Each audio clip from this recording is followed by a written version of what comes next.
Welcome to Grow on the Go, your on-the-go spot for learning and development at UC Berkeley.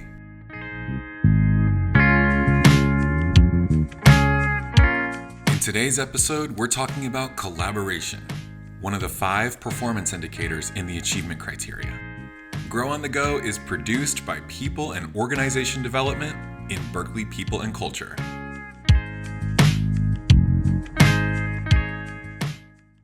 Let's talk about how we define collaboration at UC Berkeley. Enhances individual work by soliciting contributions from others, and enhances others' work by contributing to their successes more effectively to meet unit goals.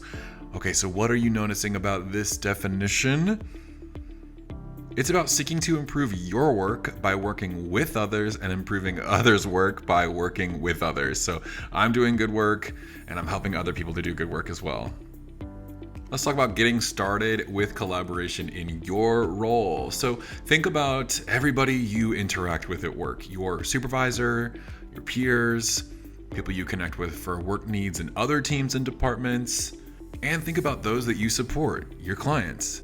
Your clients could be students, other staff, academic personnel, faculty, parents, community members, alumni, and the list goes on. Consider all of those points of interaction and think, how can I maximize my effectiveness in working with others? As someone contributing to my own success, but also to the success of others. The collaboration indicator in the achievement criteria asks us to build a better, stronger, more thoughtful and robust team, division, school, college, and university, and we all play a part. Let's visit the needs attention performance level to check out some examples in the collaboration space. Individual contributors who are non-represented should be reviewing the bullet points in white, and managers should be really looking at the entire section, which is the non-shaded areas and the shaded areas. So for further guidance for managers on this, think about the shaded section as your people manager notes, and the non-shaded white section as how you contribute outside of your people management responsibilities. All right, so what are we noticing here? For all non-represented employees, a collaborator that lands in the needs attention space looks like this. Does not proficiently and clearly communicate with others in a timely manner. Does not acknowledge or appreciate others' contributions. Does not volunteer to support teams' initiatives or projects. Fails to develop and maintain successful relationships with others. Can be unduly inflexible or non-constructive. Causes interpersonal conflicts when participating in collaboration. Is reluctant to participate in cross-organizational initiatives. Does not credit others for contributions and accomplishments. And values their own interests above others, or shuts down lines of communications across groups. Now for the manager-specific components, does not hold people accountable for prioritization of tasks, follow through on commitments, and responsiveness to workplace communication or requests. Does not consistently demonstrate interest or ability to share information with others to deliver results. Creates unconstructive or unproductive conflict, and does not facilitate conflict resolution among team members when things are getting a little challenging. So what are some themes that we're noticing here? I'm noticing resistance to working together, communication inefficiencies, and causing that kind of non-constructive conflict. As managers, I'm noticing that needs attention focuses on where the manager really isn't doing a good job of holding people accountable for effective collaboration, or working to resolve conflicts to help things move forward more effectively. All right, moving on to the well done overview for collaboration. Let's see if we can notice some improvements in the well done performance level. Now, remember, this is the section that focuses not only on meeting the expectations and essential functions of the role, but also about occasionally and often going above and beyond to deliver results. What do we notice about well done so far for collaboration? For all non-represented employees, communication is clear, concise, audience appropriate, on time, thoughtful. Collaboration in the well done space is also about providing acknowledgement and appreciation of others' contributions and also volunteering to help with others' projects. They maintain successful professional relationships with others, are flexible in supporting teamwork, provide thorough and constructive perspectives to enhance results, actively and effectively contributes to the success of work partners and in the organization, participates in cross-functional initiatives within their work group and cross-organizational activities. Those in this section are likely to credit others for their contributions and accomplishments in an appropriate way. They also represent their own interests while being fair and partnering with others to get work done. So in other words, they communicate their intentions and priorities, and they also go beyond to more broadly and positively impact a space by combining what others bring to the table. What about managers and how they show up in Well Done for Collaboration? These managers hold people accountable for effectively prioritizing their tasks, follow through on collaborative commitments, and are responsive to workplace communication and requests. Again, we are noticing those enabling and empowering and accountability themes once we get to that manager section. Another example, they ensure employees coordinate what they're working on individually to that of others to maximize the outcomes.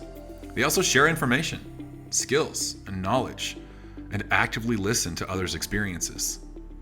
Finally, they facilitate constructive conflict resolution among members of the team. Moving over to the standout overview for collaboration, let's talk about those collaboration all-stars. The standout performance level should be a high bar to reach, and it should be reachable.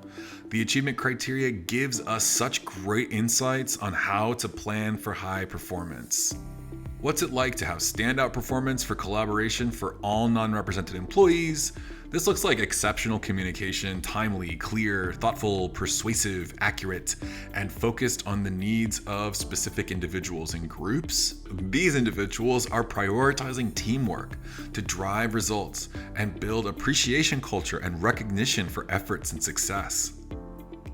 They demonstrate remarkable interpersonal skills and are highly respected by others and are sought after to participate in or lead cross-team or cross-organizational work groups. Another way to look at this is that the individual understands where and how to be connected in the organization and effectively does that on a regular basis. Some other notes in this section, they consistently develop opportunities for self and work partners to improve outcomes. So always seeking opportunities to take things to the next level for a greater positive impact. They also take the lead in involving others and promoting mutual support as people through cross-functional and cross-organizational work. These people are promoting high visibility of shared contributions to goals. These folks tell the story so people know that it took a village to create this greatness. The last one in this space is about creating a culture of balancing one's own interests with others while facilitating dialogue with a variety of contributors and stakeholders. These people are able to source the right ingredients so that one doesn't overpower another, and that a balance of the team recipe is paramount instead of one spice or another. Looking into the manager notes under standout for collaboration, at a high level, these managers are focused on maximizing the highest forms of collaboration, from connecting at the appropriate scope to scaling up and out to consistently maximizing team results. So let's dive in. They always hold people accountable for successful prioritization of tasks. The follow-through on collaborative outcomes are above expectations. So we said we were going to collaborate on this, and it came in and it was better than expected. And there's excellence and responsiveness to workplace communication or requests.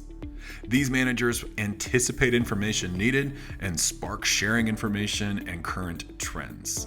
They enable team members to improve. And finally, they create an environment in which team members and collaboratives can independently and constructively resolve conflict through meaningful dialogue and use of appropriate resources. As you plan to have your Achieve Together check-in conversations, think of actions you've taken in the previous conversation period that exemplify the behaviors we just discussed. This will help you to share with your manager how your performance aligned with these 3 performance levels. And if you're a manager, think of behaviors you can share with your employee that align with these performance levels. This will ensure everyone is on the same page and striving for excellence. And lastly, think about what you're going to do to discuss your goals. Use this list and these ideas to build out your goals list that will allow you to shine as a UC Berkeley collaborator. We have more information about the achievement criteria in our 8-part series. You can continue on to the next video in the series about goal accomplishment. And as always, check out the wonderful resources in the video description below and on the Achieve Together website.